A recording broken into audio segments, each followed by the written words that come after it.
the conversation last week with respect to who could participate and couldn't.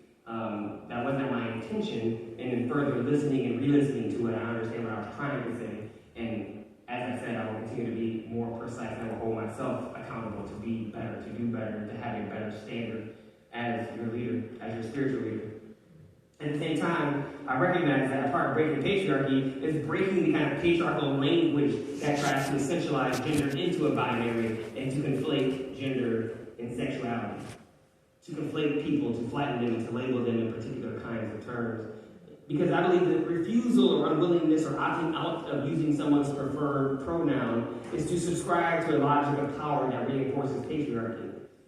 And so I want to remind you that in this space, if people say their pronouns, and if you know what their preferred pronoun is, this is what we ask you to do, to refer to them in their particular pronouns. We have hired someone who identifies as non-binary, who uses they, them pronouns. When you refer to them, I ask that you refer to them using the appropriate pronouns. But this isn't a show. This isn't something we do because we want to be, among the cool kids. We do this because we want to create a space where all people feel like they belong. We do this because we know what it feels like to be dehumanized and not seen as a person and to be dismissed as your personhood not mattering. We know what it looks like when someone just decides they want to opt out of referring to you by your name. We don't have to go back too far to remember this. We can either think about the ways in which the people who are of Asian descent were not called human beings just during the pandemic. We don't have to go back farther than when we saw the quote we read, the people of Asian descent who were dehumanized because they happen to look like someone we're at war with. And if you remember the sermon that I gave on our homecoming Sunday, I talked about my grandfather having to literally escape from the South. The person he was working for, the person that said he was going to kill him, never called my grandfather by his name. He only referred to him as boy. Baby. For those of you who know about racial relations during that time, this was common. White people didn't have to learn a black person's name. They just called him boy. Or called a woman sissy. This was so common. And if we subscribe to this logic that we don't have to actually do the work of calling someone by their name and using their preferred pronouns, what we are doing is reinforcing that same kind of logic that we are trying to dismantle. And so I want to encourage you to do the work, to try, as I am trying, to learn about the ways in which patriarchal thinking intersects with patriarchal language. You see, because I think so often, in order to create a space of belonging, we have to recognize that for us, the sacred text shapes our thinking in the ways in which we speak to each other, the language that we use, and how we understand and create our world. And so I should say that the books that I'm using for today's sermon, the books I'm using that really spoke to me and how I want to structure our conversation are this book right here, Womanist Biblical Interpretation, Womanist Interpretation of the Bible, another book, Our Lives Matter, a Womanist Queer Theology. This book in particular has a chapter by Dr. Mitzi Smith called The Politics of Sass. The Politics of Sass, which really speaks to how I read the passage in Mark. The Politics of Sass. Now, sass, as I grew up with it, is both a kind of talk back and body language, right? So, like if my mother said something to me, I had to make sure that not only the words that came out of my mouth would be respectful, which is why if my mother comes to visit, you will hear me say, yes, ma'am, because that's my mom, and that's what we do, right? You will also see my facial expressions to be very neutral, so as to not let you know how I actually feel, because that can be taken the wrong way, right? Like there's a way in which when you're young, you can roll your eyes, or you can make a sound, you can do stuff that was perceived as talking back, or doing something that you weren't supposed to do as a child in my community. This is often the language and politics of sass that comes up around black women especially. This way in which you engage each other, the black female communities, the way they engage each other, of knowing when they cannot talk back, or the politics of talk back and how it's used to create community. So what Smith does as she thinks about the story of Mark with respect to the politics of sass, she is reminded of the story of Sandra Bland. For those of you who don't remember, Sandra Bland was a black woman who was in Texas, going to be teaching at a university there, or working at a university, I should say. She was pulled over, allegedly pulled over, for switching lanes and not using her turn signal. And in the process of getting pulled over, she talks back. She sasses the police officer because she knows she ain't doing anything wrong. And that the police officer is pulling over because he can. And because of her sass, because of her audacity to challenge the veracity of his pulling her over, she is arrested in jail. And ultimately, she's found dead in her jail cell 3 days later. And so the question that Smith asks, I think, is the question that comes up to me when I read this text is, who is or isn't allowed to exercise agency?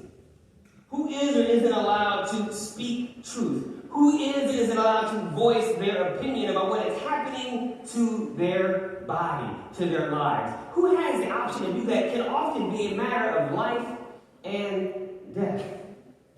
This is evident in this passage. It's evident in the experience that we see of women all throughout our country. This is the case in the story of Mark. In this particular story, Jesus had went to the region of Tyre to escape from the crowds of folk who had been seeking him.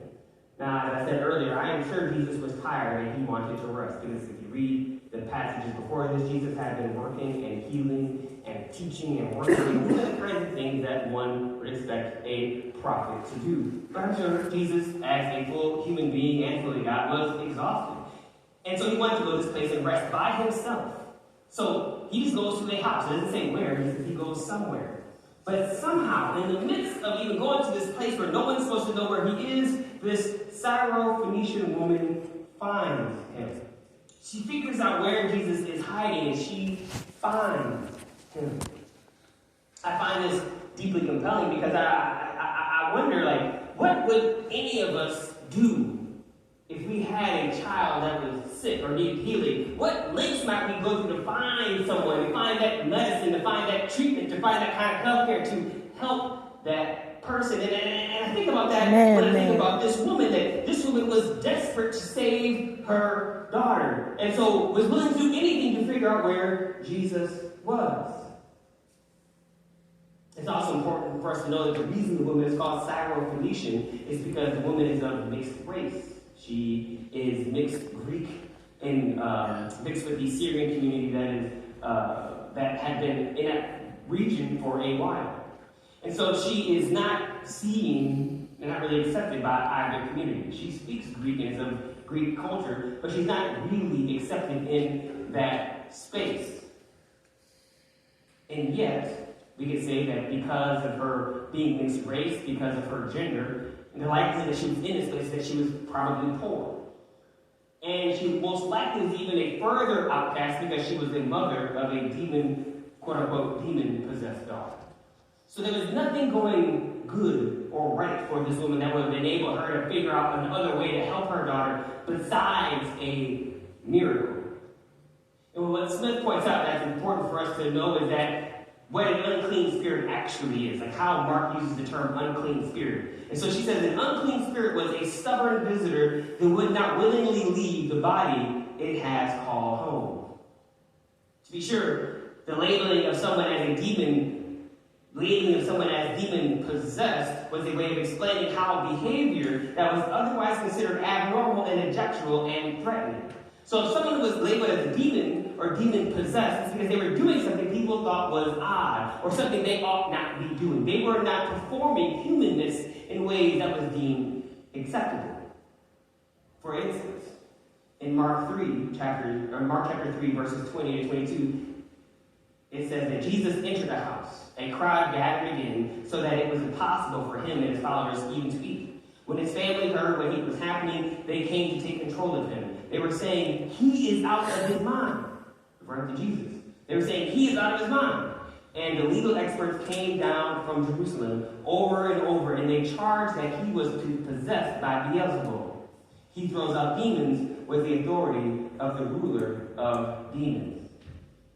So it's important for us to read Mark in this claim of the Syrophoenician woman that her daughter was demon-possessed, recognizing that Jesus too had been claimed, had been declared as possessed by demons.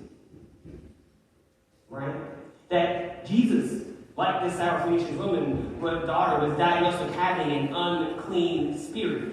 And so perhaps she was behaving in a way that was otherwise considered abnormal, objectionable, and or threatening. So we must never forget that what is deemed impure, what is deemed unclean is socially constructed. Right? What is deemed unclean is a social construction. And so it seems as though Jesus had bought into some of the social construction, because when the woman asked Jesus to heal her daughter, he said that the children must be fed first. Jesus says, it isn't right to take the children's bread and toss it to the dogs. This Syrophoenician woman, this foreigner, like a dog in Jesus' context,